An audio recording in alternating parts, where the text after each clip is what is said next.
Om Shanti.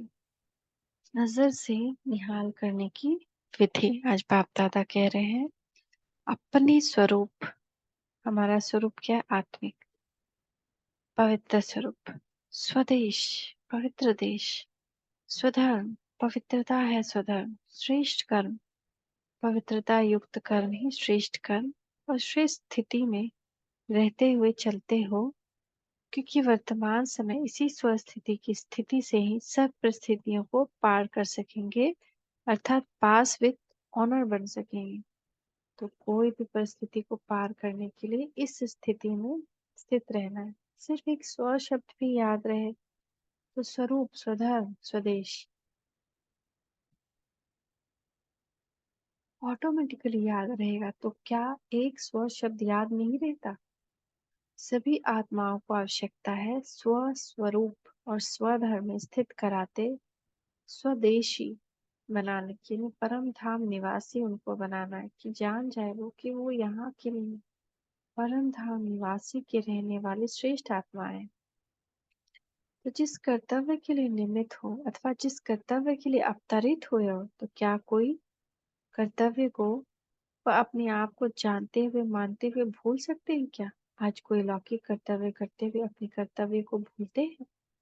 Doctor अपनी डॉक्टरी की कर्तव्य को चलते फिरते खाते पीते अनेक कार्य करते हुए भी भूल जाता है क्या कि मेरे कर्तव्य डॉक्टरी है? तुम ब्राह्मण जिन्हों का जन्म और कर्म यही कि सर्व आत्माओं के स्वरूप स्वधर्म की स्थिति में स्थित कराना, तो क्या ब्राह्मण और ब्रह्मा कुमार कुमारी कोई अपना कर्तव्य भूल सकता है? दूसरी बात, जब कोई वस्तु सदा काल सम्मुख रहती है वह कभी भूल सकती है? अति समीप समीप और सदा साथ रहने वाली कौन सी चीज है? तो आत्मा के सदा समीप और सदा साथ रहने वाली वस्तु कौन सी है? शरीर व देह। ये सदैव साथ होने के कारण निरंतर याद रहती है ना, भुलाते हुए भी नहीं भूलती, बार बार शरीर के भान में आते हैं, शरीर के संबंधों को देखते हैं। तो ऐसे ही अब आप श्रेष्ठ आत्माओं के सदा समीप रहने वाला कौन है? बाप दादा सदा सदा सदा सम्मुख है, जबकि देह जो साथ रहती है वह कभी भूलती नहीं। तो बाप इतने समीप होते हुए भी क्यों भूलता है? वर्तमान समय कंप्लेन क्या करते हो? बाप की याद भूल जाती है। बहुत जन्मों के साथ रही हुई है वस्तु देह व देह के संबंध ही नहीं भूलते। तो जिससे सर्व खजानों की प्राप्ति होती है और सदा पास है, वह क्यों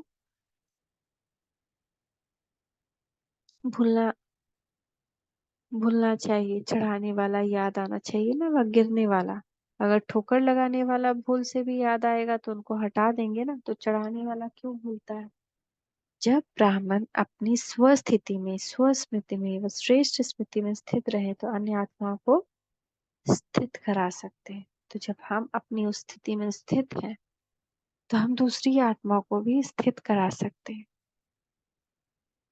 तो आप सभी इस समय बाप के साथ इसी कर्तव्य के निमित्त हो। हर आत्मा की बहुत समय से इच्छा व आशा कौन सी रहती है? निर्वाण व मुक्ति धाम में जाने की इच्छा अनेक आत्माओं को बहुत समय से रहती आई है। तो उन सभी आत्माओं की बहुत समय से रही हुई आश पूरी कराने की कर्तव्य के निमित्त आप ब्राह्मण हो। अब तक ऐसी स्थिति नहीं बनाए तो कर्तव्य कैसे करेंगे? अगर अपनी ही आश मुक्ति और जीवन मुक्ति को प्राप्त करने की अभी नहीं पूर्ण करेंगे तो दूसरों को कैसे करेंगे? मुक्ति व जीवन मुक्ति का वास्तविक अनुभव क्या है? वह क्या मुक्ति और जीवन मुक्ति धाम में अनुभव करेंगे? मुक्ति में तो अनुभव करने से परे होंगे, और जीवन मुक्ति में जीवन बंध क्या होता है? वह विद्या होने कारण जीवन मुक्ति में है। तो यह भी क्या अनुभव करें कि जो पाप द्वारा मुक्ति जीवन मुक्ति का वर्षा पाप प्राप्त होता है उनको अनुभव तो अभी ही कर सकते हैं।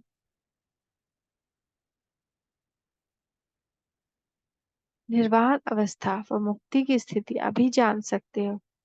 तो मुक्ति जीवन मुक्ति का अनुभव अभी करना है। जब स्वयं मुक्ति जीवन मुक्ति के अनुभवी होंगे तभी आत्माओं को मुक्ति अथवा अर्थात अपने घर अपने राज्य अथवा स्वर्ग के गेट में जाने की पास दे सकेंगे। जब तक आप ब्राह्मण किसी भी आत्मा के गेट का पास नहीं देंगे तो वह पास ही नहीं कर सकेंगे। तो मुक्ति जीवन मुक्ति धाम के गेट पास लेने वालों की बड़ी लंबी क्यू आप लोगों के पास लगने वाली है। अगर गेट पास देने में देरी लगाए तो समय टू लेट हो जाए, इसलिए अपने को सदा स्वधर्म स्वदेश स्वरूप स्वदेशी समझने से ही इस स्थिति में श्रेष्ठता स्थिर रहेगी और एक ही सेकंड में किसी आत्मा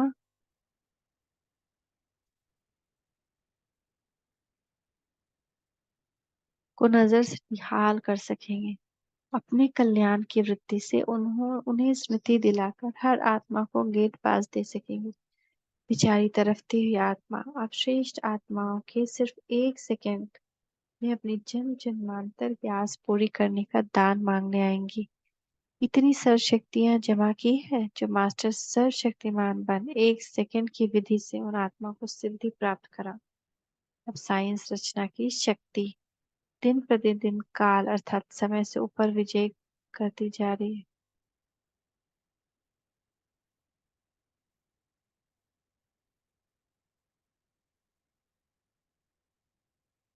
हर कार्य में बहुत थोड़े समय की विधि से कार्य की सिद्धि प्राप्त करते जा रहे हैं। स्विच ऑन किया और कार्य सिद्ध हुआ, ये विधि है ना। तो क्या मास्टर चेता अपनी साइलेंस की शक्ति से व सर्वशक्तियों से एक सेकंड की विधि से कोई को सिद्धि नहीं दे सकते हैं? तो अब इस श्रेष्ठ सेवा की आवश्यकता है। ऐसे सेवाधारी व खुदाई खिदमत गार बनो। नैनों की ईश्वरीय खुमारी खिदमत करे। हमारी नैनों से ईश्वरीय खुमारी सब आत्माओं की खिदमत करे, क्योंकि आत्माएं अनेक जन्मों से अनेक प्रकार के साधन करते करते हुए थकी हुई हैं। अभी सिद्धि चाहते हैं ना कि साधना, तो सिद्धि अर्थात सतगति। तो ऐसे तड़पती हुई थकी हुई आत्माओं और प्यासी आत्माओं की प्यास आप श्रेष्ठ आत्माओं के सिवाय कौन बुझाएंगे व सिद्धि को प्राप्त कराएंगे? आपके सिवाय कोई और कर नहीं सकती। आपके सिवाय और कोई आत्मा कर सकेगी? अनेक बार हुआ, अपने श्रेष्ठ कर्तव्य याद आया आता है।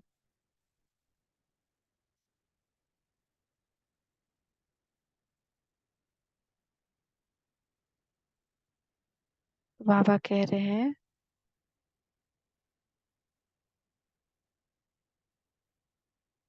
जितना जितना श्रेष्ठ स्थिति बनाते जाएंगे उतना आत्माओं की पुकार के आलाप, आप आत्माओं को शक्तियों का आवाहन करने के आलाप, तड़पती हुई आत्माओं के अनाथ मुखड़े, थकी हुई आत्माओं की सूरतें दिखाई देंगी। जैसे आदि स्थापना के कार्य में साकार बाबा के अनुभव का एग्जाम्पल दिखा। आत्माओं की सेवा के सिवाय रुक सके? सेवा सिवाय सेवा के कुछ और दिखाई देता था। ऐसे ही आत्माओं की को सिद्धि प्राप्त करने की लगन में मगन हो जाओ।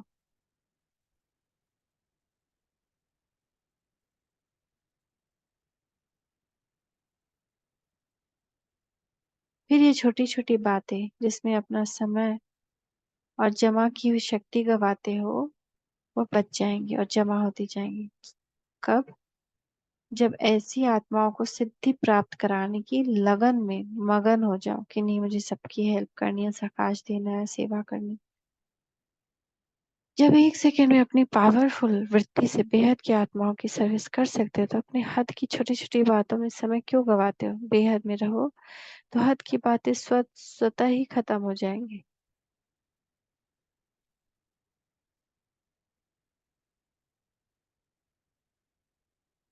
है ना। तो आप लोग हद की बातों में समय व्यर्थ कर फिर बेहद में टिकना चाहते हो, लेकिन अब वह समय आ गया। अभी तो बेहद की सर्विस में सदा तत्पर रहो तो हद की बातें आप ही छूट जाएगी। जिसे अनेक आत्माओं को कहते हो कि अब भक्ति में समय बर्बाद करना गोया गुड्डा गुड्डियों का खेल में समय बर्बाद करना, क्योंकि अब भक्ति काल समाप्त हो गया, इसे कहते हो ना। तो फिर आप इन बातों की, इन हद की बातों को बातों रूपी गुड़िया गुड्डी का खेल में समझ क्यों बर्बाद करते हो? यह भी तो गुड़ियों का एक खेल है ना, जिसमें कोई प्राप्ति नहीं, वेस्ट ऑफ टाइम फिर वेस्ट ऑफ मनी,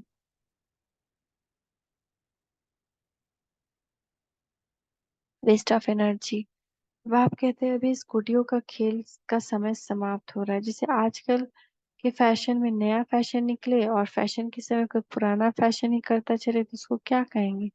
तो इन छोटी छोटी बातों में समय गंवाना, ये पहले का पुराना फैशन अभी वो नहीं करना। जैसे आप लोग भी कोई कोई को कहते हैं ना कि अभी के समय प्रमाण हैंडलिंग दो, पुरानी हैंडलिंग नहीं दो, पुरानी पुरानी फलाने की पुरानी हैंडलिंग है, उनकी नई हैंडलिंग है, ऐसे कहते हो ना। तो अपने आप को हैंडलिंग देना, यह भी पुरानी हैंडलिंग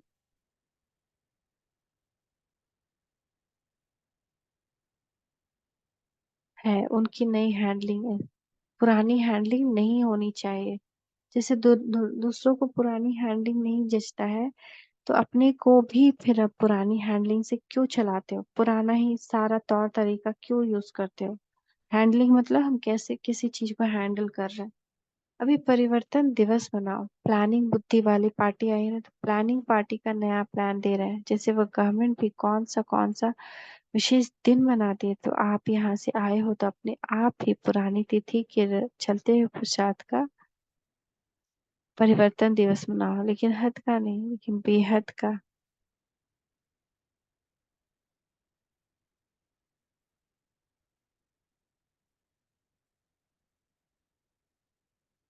तो बेहद का मधुबन यज्ञ भूमि में आए हो ना, यज्ञ में अग्नि होती है, अग्नि में कोई भी चीज पड़ने से बहुत जल्दी मोल्ड हो जाती है, जैसे गोल्ड पिघल जाता है ना। तो जैसा स्वरूप बनाना चाहते हो वैसा बना सकते हो। तो हम लोग भी अपने आप को समझे कि हम मधुबन निवासी हैं और अपने आप को मोल्ड कर रहे हैं, योग अग्नि में है। तो यहाँ यज्ञ में आए हो तो अपने आप को जैसा बनाना चाहो बना सकते हो, सहज ही बना सकते हो। आज बाबा ने दूसरे को नजर से निहाल करने की विधि बताए हैं कि अपने स्वधर्म में स्थित होकर हर किसी को दृष्टि दोगे तो वो नजर से निकाल हो जाएंगे। स्वधर्म, स्वदेश, स्वरूप, श्रेष्ठ कर्म, श्रेष्ठ स्थिति में रहते हुए चलेंगे तो। ओम शांति, ओम शांति, ओम शांति।